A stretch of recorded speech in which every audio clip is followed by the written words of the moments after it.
कि ई बेरी बेरी छुअली तो हम कुछ ना कहनी तो इधर अरे इधर घूमिए हम लड़की हैं कि बेरी बेरी छुअली तो हम कुछ ना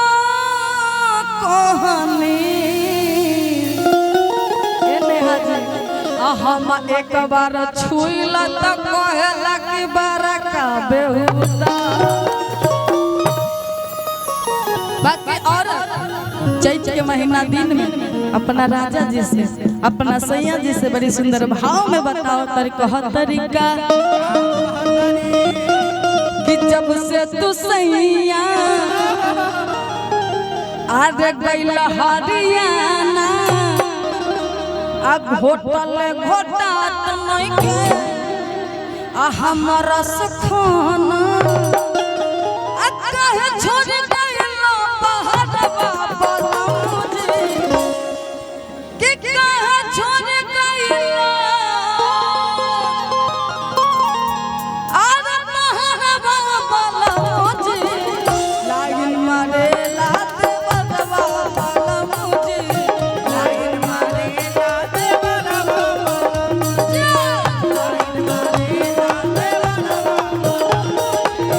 लाइन मारे लात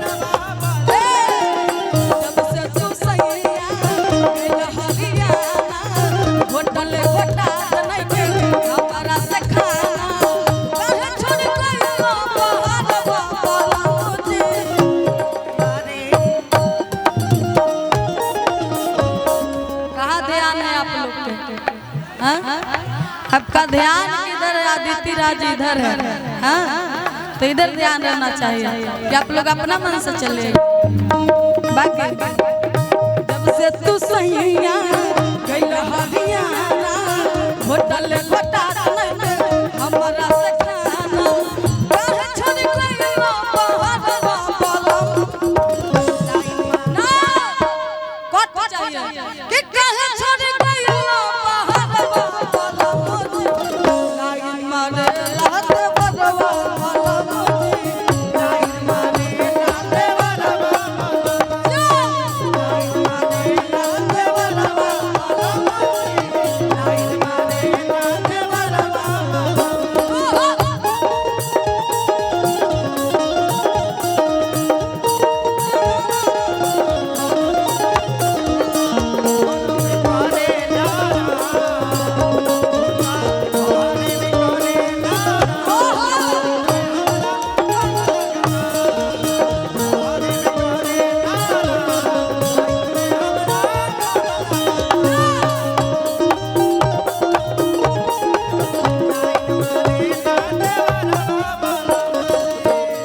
बड़ी सुंदर भाव में औरत अपना राजा जी से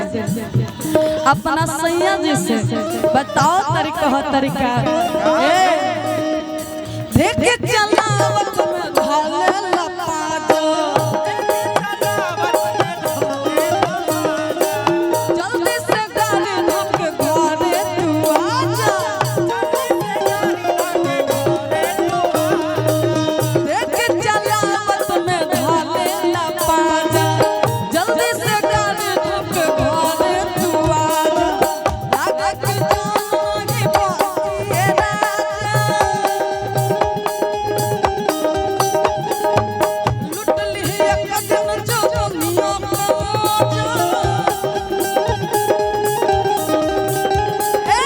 लागे कि जान नहीं पहुंची है राजा लुट ली एक दिन जो दुनिया के माजा मन कर मरली कटरिया बोलो मुझे शिव शंकर माफिया सोनू जी के जिगरी दोस्त है उनके तरफ से बहुत सारा प्यार है आशीर्वाद कि मन कर मरली कटरिया बोलो मुझे लाइन मारे लाते बलवा बोलो मुझे लाइन मारे लाते बलवा बोलो मुझे लाइन मारे लाते बलवा बोलो मुझे लाइन मारे लाते बलवा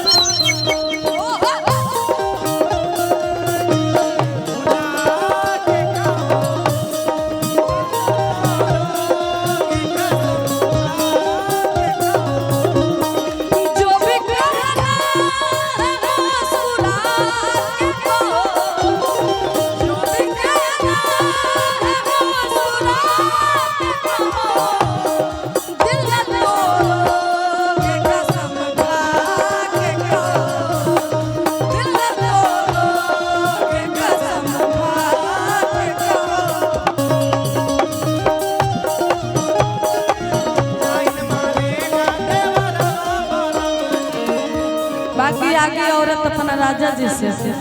अपना सैया जी से, औरत अपना करियठा मर्द से कहा तरीका,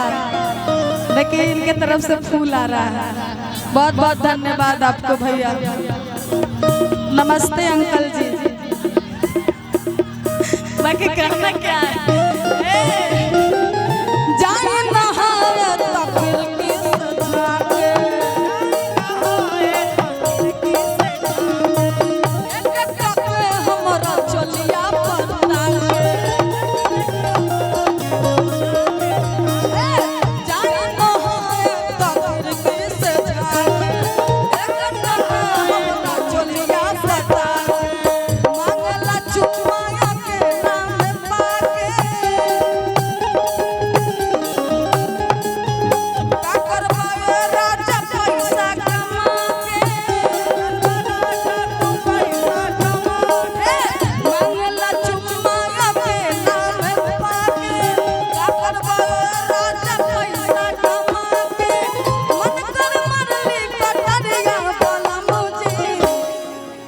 बड़ा गौर से हमको देख रहे हैं, अच्छा लग रहा है कि सब लोग का नजर एकदम एक टॉक में रही पे है, होना चाहिए